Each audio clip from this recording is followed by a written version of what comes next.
I'm Cassandra Gholston. I'm the founder and CEO of a company called PartnerTap, data-driven discovery platform for revenue. Think account mapping, pipeline sharing, and collaboration. And I'm going to introduce our panel today because you have some powerhouse women on this panel. So sitting next to me is Heather Margolis. She is the SVP of 360 Insights. I personally call her a unicorn when I first met her. So you might know her as the channel maven. So early in Heather's career, she basically founded a strategic channel marketing agency called the Channel Maven. Working with some of her her clients, she actually saw a need in the market and she launched Spark Your Channel, which was a through channel marketing automation platform. And in November of last year, she actually sold both of her companies to 360 Insights. And Heather, wealth of knowledge here. So, and then we have Shruti Ghatge. She's from Zoomentum. And Shruti has built a revenue platform to help partner programs scale. They work with over 3,500 partners. Think resellers, bars, MSPs. This year, she was named one of CRM's Women of the Channel. She's raised $17 million in VC dollars, and her customers love her, and she has customers worldwide. Then we have Erin Feiger. Hi, everyone. She's 10 years in partner operations, and she's the founder of Core Consulting. And she helps her partners create co-sell operating models that boost their brand, increase engagement, and accelerate partnerships. She also saw a need in the market, and she's built a technology that integrates into Microsoft, AWS, and Google to build co-sell programs and automate co-selling.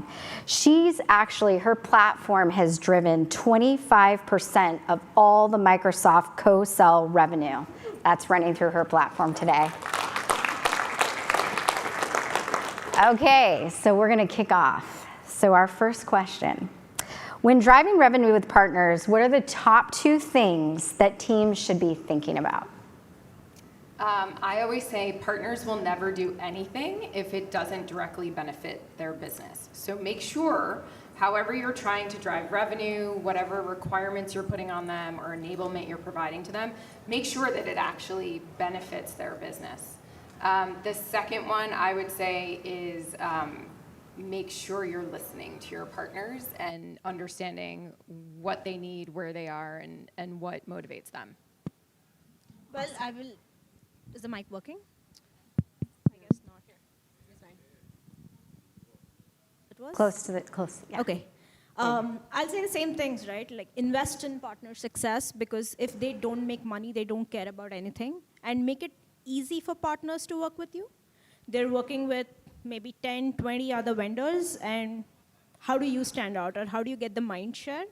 Whether that's tools, whatever it takes, like listening to them is, I think, very important. Absolutely. It works. It's okay, thanks. So I agree, speaking to what Heather said, when we work with ISV partners trying to get the attention of AWS or Microsoft or GCP, the very first thing I work with them on is what I call the total impact formula, and that is, do you directly impact their scorecard and how they are driving business and are getting paid? If you don't directly impact their scorecard, building a partnership program, you could have the best laid plan, but if it's not actually going to drive their revenue, then there's so many partners trying to get their attention. Really knowing how you drive their revenue and how you impact their scorecard is first and foremost. And then the other thing I always tell my partners when I'm working with them is, don't boil the ocean. Don't try and go say, we're gonna bring on 20 partners. Go pick 5. You're going to win with 1 or 2. You're going to learn from the other 3, 4, or 5. Start small, get down your recipe for success, and then take that and scale out a partner program. Yes, what's in it for them? So let's talk about some early stage partnering teams. So early stage partnering teams, they're, have a couple partnerships, they're creating revenue. How do they exponentially grow that? So doubling down. What would your advice be? Oh, you're starting with me again. Always, the channel. So I would really think about not trying to do something that doesn't fit for them. So for instance, I met with an early stage SaaS company. They showed me their partner program, and it was 4-tiered medallion. You start as a registered partner, and then you go to silver, and then gold, and then platinum.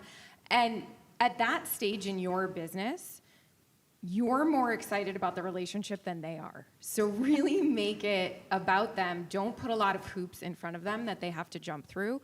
Make sure that you are understanding how you can benefit their business, and that's your value prop, and just get them in the door. I mean, don't start with this massive partner program that has all these requirements and benefits.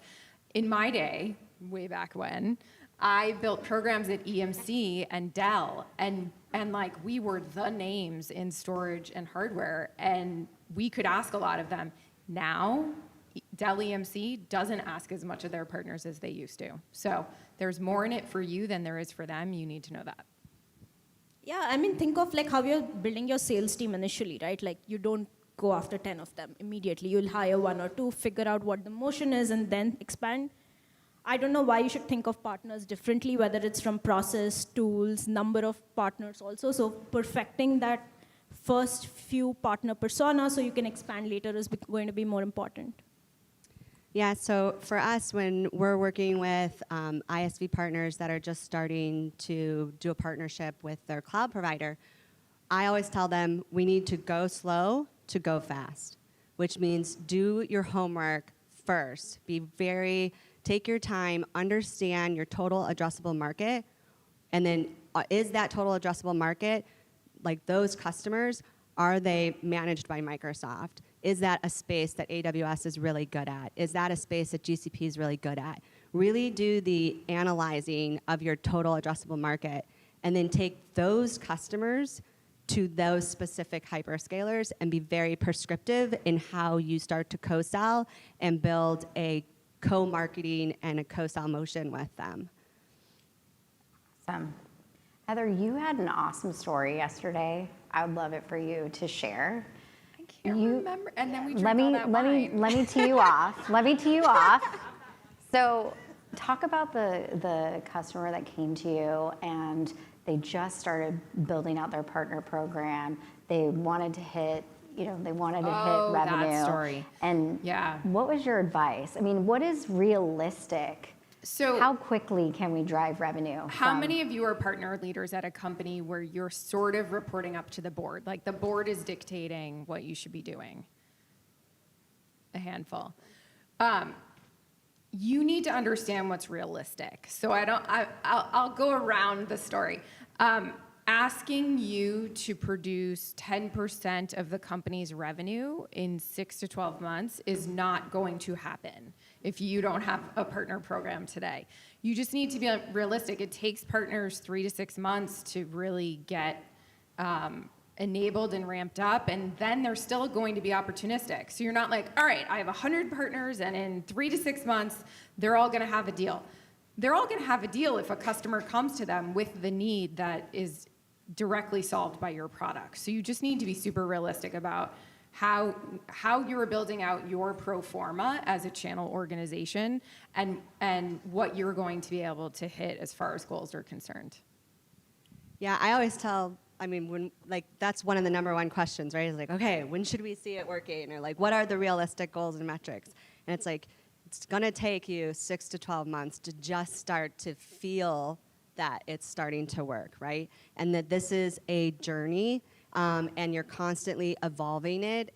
There's no, you're not gonna win or lose at business, right? I don't know if any of you do the Simon Sinek, but he's got a whole thing on like, this is, you're in it for the long haul, and it's an infinite game that you're playing. Game. It's an infinite game.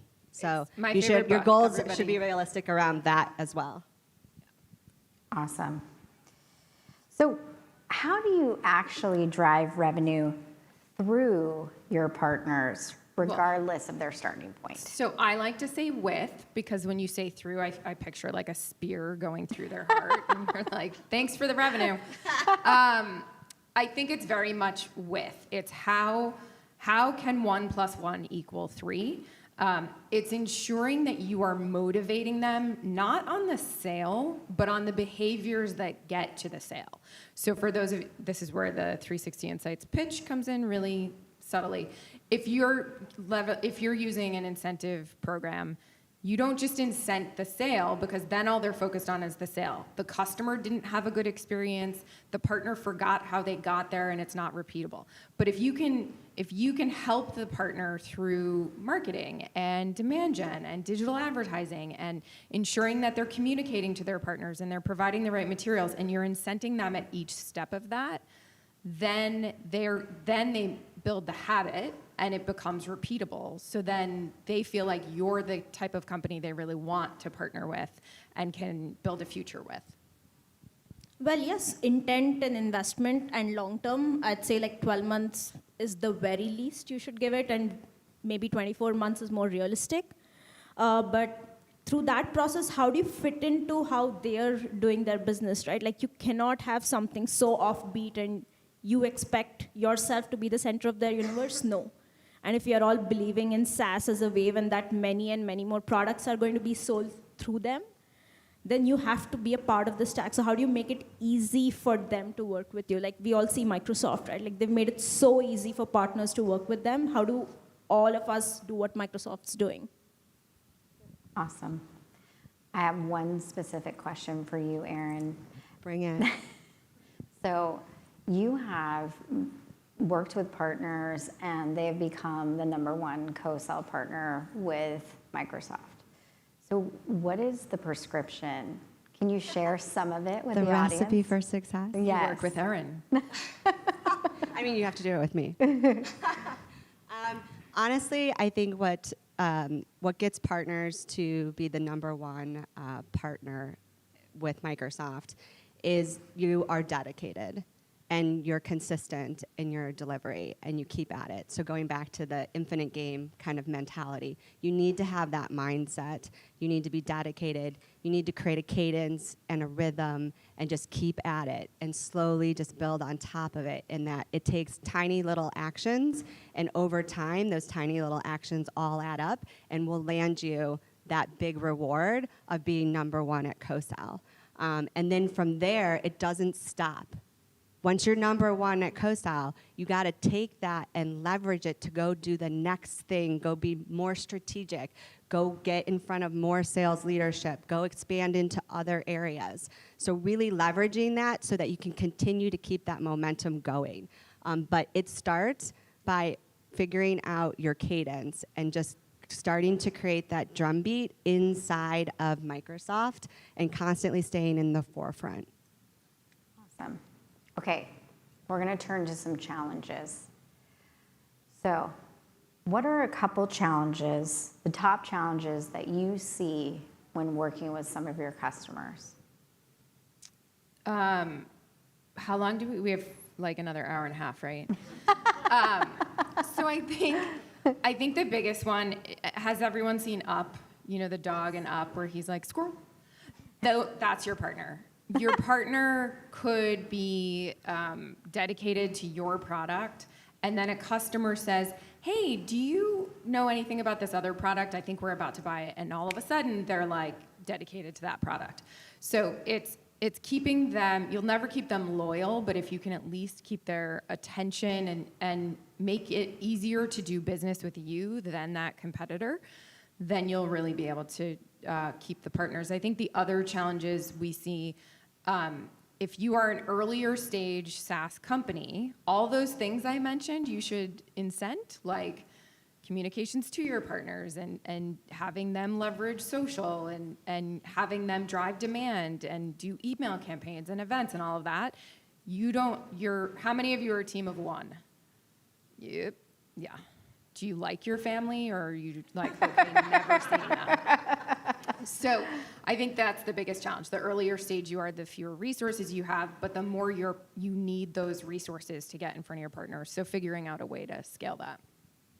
I could go on for 45 minutes. Yes, tell us the secret. What's the secret? How do they engage when they are a team of one?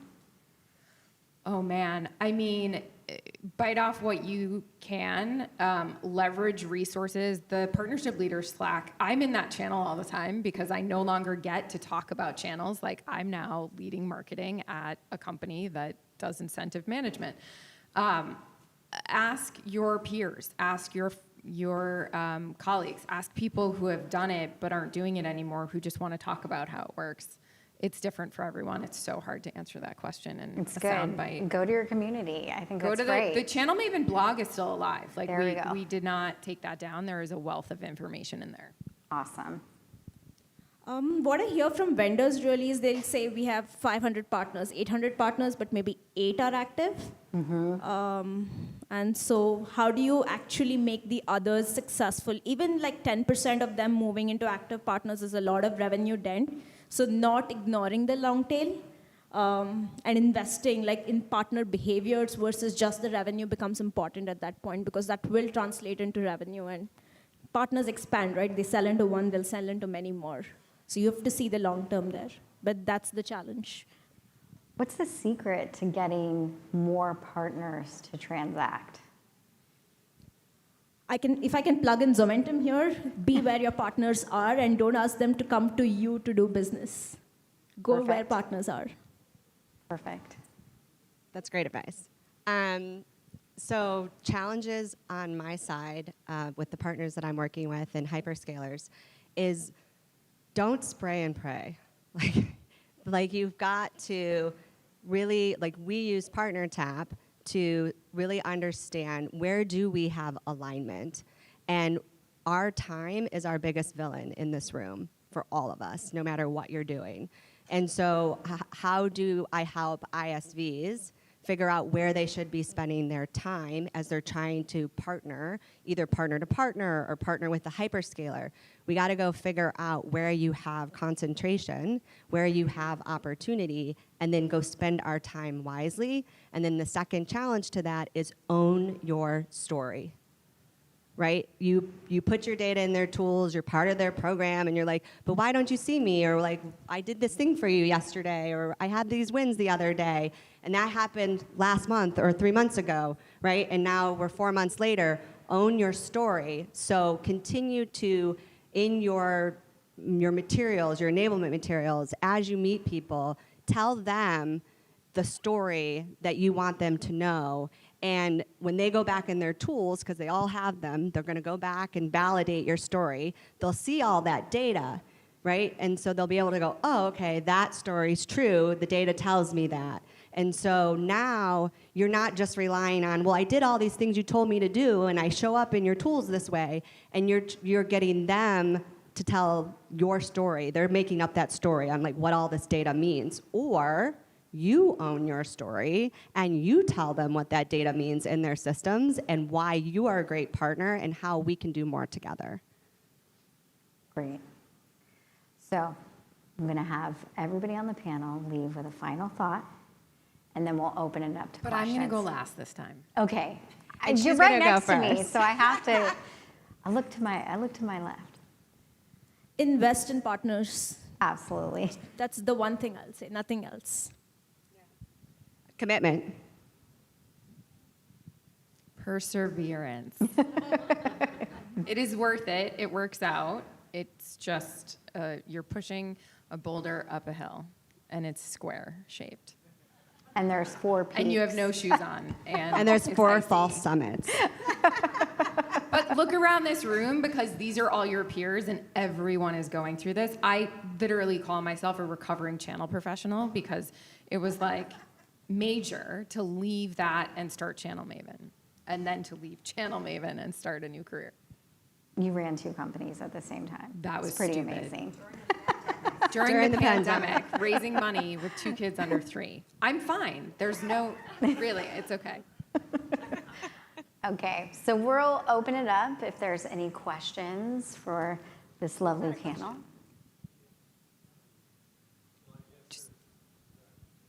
Here he comes. Here he comes.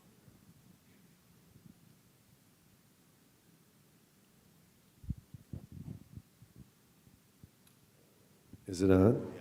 Hi, my name's Peter. Erin, I had a question for you. Hi, Peter. And you made a great observation that when you're working with partners, you know, they need to know what's in it for them. It was early on, I think you said something to that effect.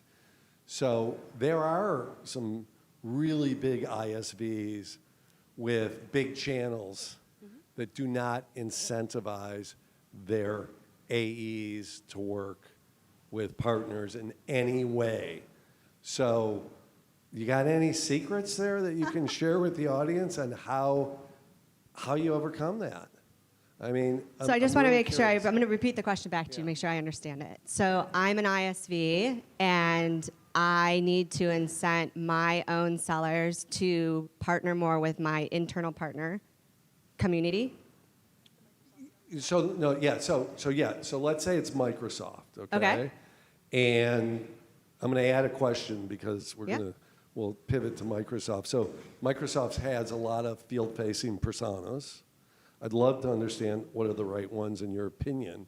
So those the Microsoft reps is a great example. I mean, that wasn't who I was thinking about. Okay. But they're not incented. I mean, some of the people in the Microsoft channel are incented field-facing people to work because they tick off a box where they get some extra cash at the end of the year as a bonus. But I'm really more focused on, imagine there's this gigantic company that's an ISV. It's got a huge channel, or should, doesn't really know how to work with partners. They're field-facing people, meaning their AEs, their CSMs, you know, whoever's field-facing, have zero financial incentive behind partnering with me, for example, right? Okay. Other than I can say, well, we help you have stickiness in your account because we add value to your customer by, if they use our product and your product, they're less likely to leave you. Well, that's nice, but it doesn't do anything for them financially. Yeah, I think there's, I have a couple of ways I'm going to go with that. One is if you're an ISV and you are platformed in Azure or drive Azure consumption or drive utilization of any of Microsoft's cloud platforms, you 100% can participate in their program, and Microsoft sales organization teams will get quota retirement. And if you are directly driving consumption, they'll get the ongoing revenue consumption retired on their scorecard. That motivates them. Microsoft just recently, in their new year, changed their metrics too. So partners who have SaaS solutions built in Azure will retire more scorecard quota for Microsoft sales teams. And all that Azure ongoing, you will then be a part of a program called Partner Recorded ACR and continue to allow those sales teams to get recognition for that ongoing consumption, because the co-sell quota retirement isn't what's going to get those sellers to hit their scorecard metric at the end of the year. It's the ongoing consumption that's going to happen that's really going to help them hit their number. So that's one. And then I would take the incentives you're earning from, if you don't have budget, if your sellers in your organization aren't incented to partner, then I would take the incentives you're earning from those Cloud Accelerator partners, and I would turn around and use that money to then incent your sellers. So Microsoft has, they give their partners who are SaaS an ACR growth incentive, quarter-over-quarter growth incentive. I would take that quarter-over-quarter growth incentive that Microsoft's giving you for platforming in Azure, and I'd turn around and I would spiff your sellers to do more.